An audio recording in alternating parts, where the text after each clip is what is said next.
Today, the Celtics announced that Kristaps Porzingis will be a go for Game 1. So Porzingis hasn't played since April 29th while dealing with the calf injury. There were reports that he could have made a comeback in the Eastern Conference Finals.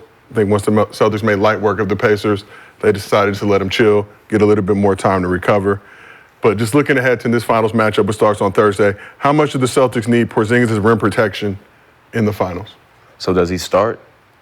Yeah. Most likely. So that means who comes off? Al Horford is come off the bench. Yeah.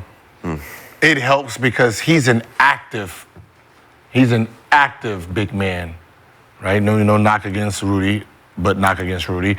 When they're coming in the lane, he's not as active as you would think, right? You know, Porzingis is gonna try to block shots. He's gonna alter. I mean, I don't know if anybody realizes how athletic he is. Yeah, he's very athletic. He's very athletic. I played with him in New York. Like, I would be surprised. Can he touch the top of the backboard?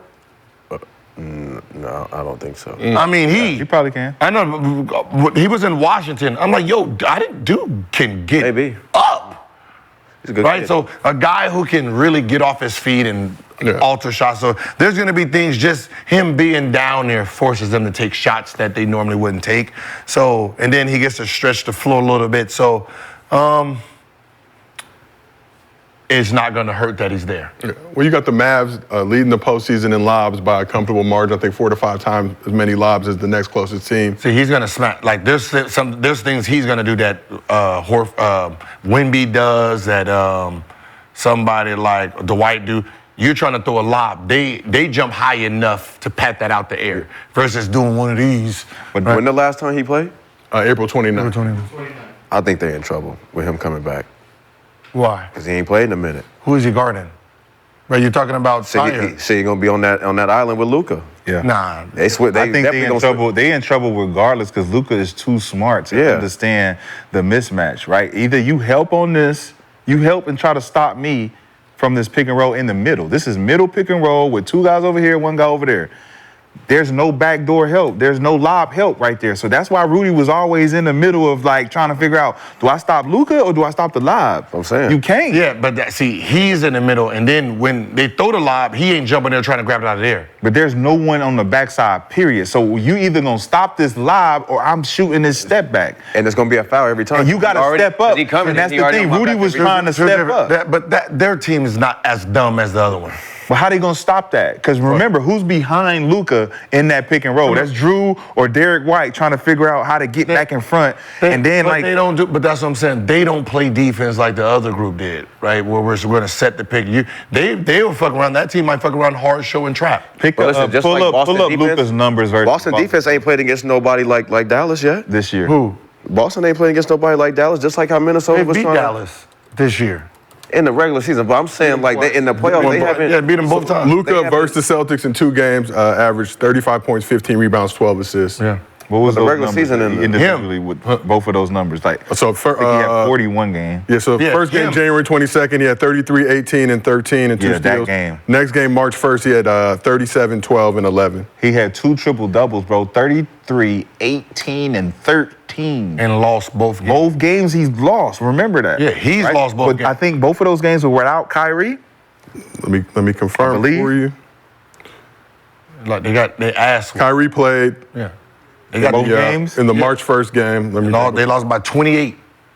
They got smacked by 28 in that game. So he had a triple-double loss, but that's what I said. They're gonna cut. He's gonna listen. Luka's gonna do Luka, but I know Luka. The rest of y'all just go do your thing. And Kyrie played in both games. Yeah. So I don't think they had Gafford and PJ in that game. The first game was before the trade. Yeah.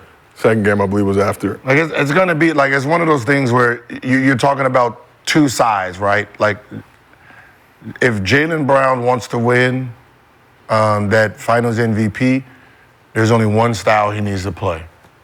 Don't settle. Well, he can't play both sides of the ball. He's not gonna. No. You can play both. Attack the basket because they don't have. They want you to shoot jumpers. Don't be cat. Attack. Get to the basket. They got nobody to really block you. They can't play the zone. They can't play the zone on them. If Gafford is going to jump, that means Porzingis is cleaning up, right? You know, so if you're going in there and Gafford wants to leave his feet, you got Porzingis that can clean up all those misses. So you keep the pressure on that rim at all times, right? You don't sit there and chuck threes because they're giving it to you. Get in there, get the twos, get the layups, get the and ones, right? Back door. Like, you're going to have to play basketball. Are they going to have to play man? Who? Dallas. Dallas is going to play zone to start off just to see. If I play zone, I want you to. We average 45 threes. And I want you to shoot. Okay, shoot threes. That's what I'm saying. If they play zone against Miami, then they play at least 38% zone against Miami when they win the championship. Will we shoot as a team? Yeah, they're going to do the same thing they did to Miami. But think about it. If I can't guard you man to man and you want to shoot threes, cool. You can't afford that. Three's more than twos. I can't afford it. If we're making 38, with a hand up. They shot 39% during the season. 39% as a team. Okay. That's too high, bro. No, but you can't play zone against a team that's averaging 37% in the playoffs. The difference between the difference between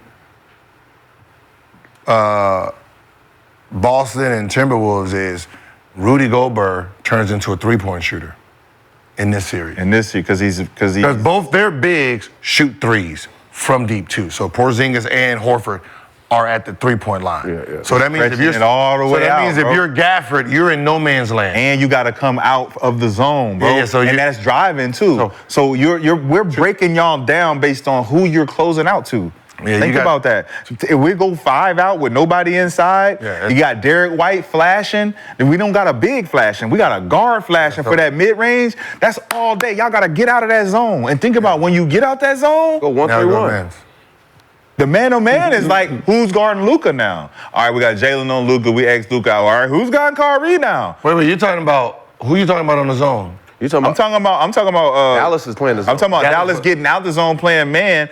You're going to have to now man up against the Celtics' total offense. Yeah. Right? Mm-hmm. So now it's like, all right, Luka going to have to guard Jaylen Brown. Who's guarding Tatum? Jones Jr. Like, the matchups is going to be different now because now it's like, all right, how you help? Luka's going to guard. You're going to guard. Luka, you guard Jrue. Luka guards Jrue. Kyrie guards White.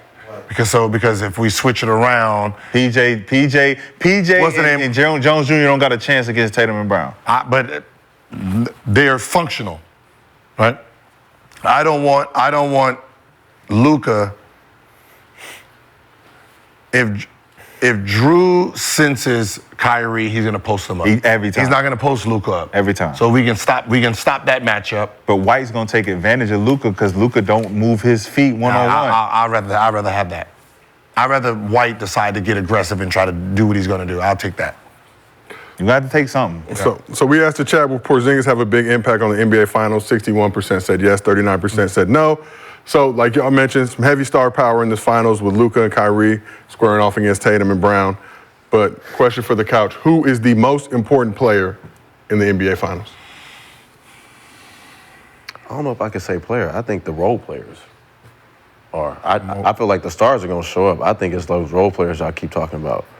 So if it's like a Derek White that can go crazy for Boston, he can be the difference maker. PJ Washington or like one of those role players in Dallas that just play like go to hell ball, go crazy. Yeah, the most important players on the team is not the stars in this series because we expecting Luka and Kyrie to give us 50 to 60 points or plus, whatever. Same thing on Jaylen Brown and Tatum. We were expecting that, right? So the most important player on this is the guy that is not expected to do something he has to do to win, right? So that will be if Derek White averages 20 in this series. That's crazy. They won. If Jones Jr. or PJ Washington averages 20 while shutting down Tatum, or let's say he keeps Tatum to damn 22 and below, he was the most important piece in that championship. That was the win right there. The guy who, whatever role player stops the other one or the role player that enhances his talent, right, is the guy who says he's the most important. Well, let's talk hoop. Let's talk real hoop right now. Okay. So we're going to talk the two, Derrick Jones, PJ Washington versus Jrue Holiday, Derek White. Mm-hmm.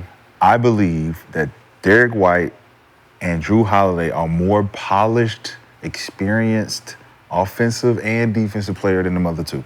And I think that Jrue Holiday is going to be the sleeper because he's got more to prove. He's got leadership, and he has a championship already. I'm already been here. I know what it takes. I know how to calm the storm. I know what it needs to be in the fourth quarter. I know how to stop these two other guys, too. So if Jaylen and Tatum need a break for guarding the main guys, we can step in and guard those guys and know what to do. Y'all two, y'all don't know what to do. If you miss 2 shots, y'all in red. Y'all looking around like, what do we do? What do we do? This is the finals, or I have to make that shot. Y'all don't know how to calm the fuck down.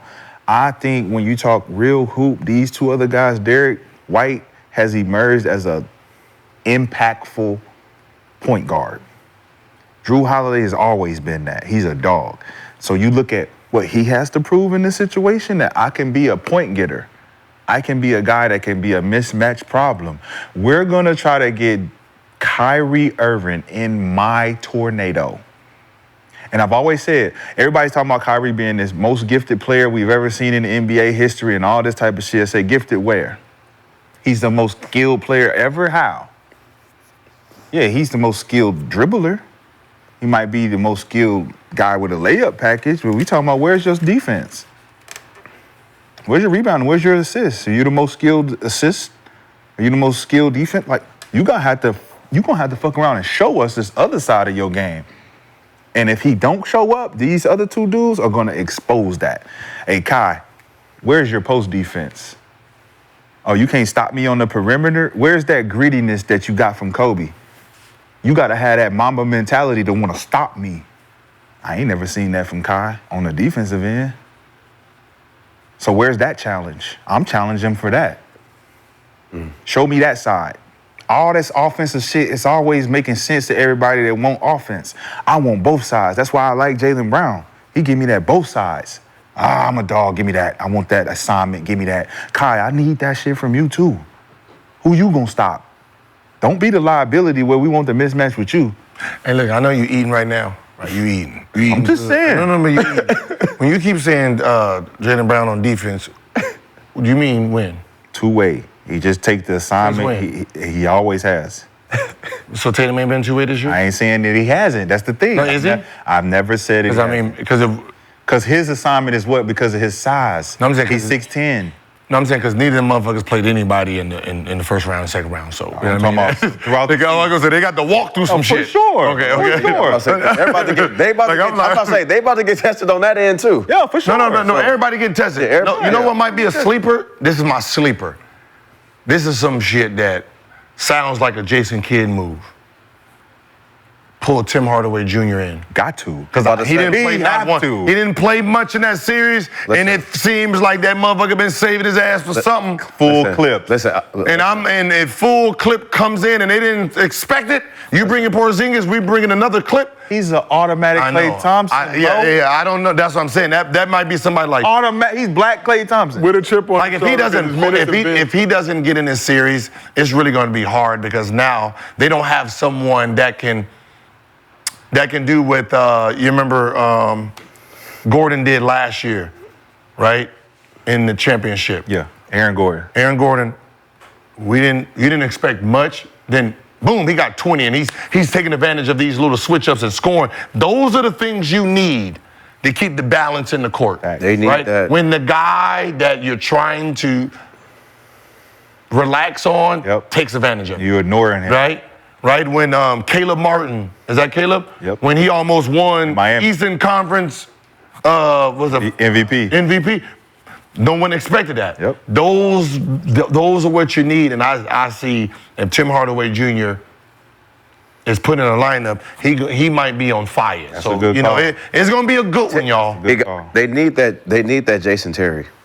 Yes. They need that Jayson Terry player that was in the finals that had 18 off the bench, 19 off the bench, and was just that killer. Yep. That's who Tim Hardaway Jr. could be in this series. He could be that Jayson Terry.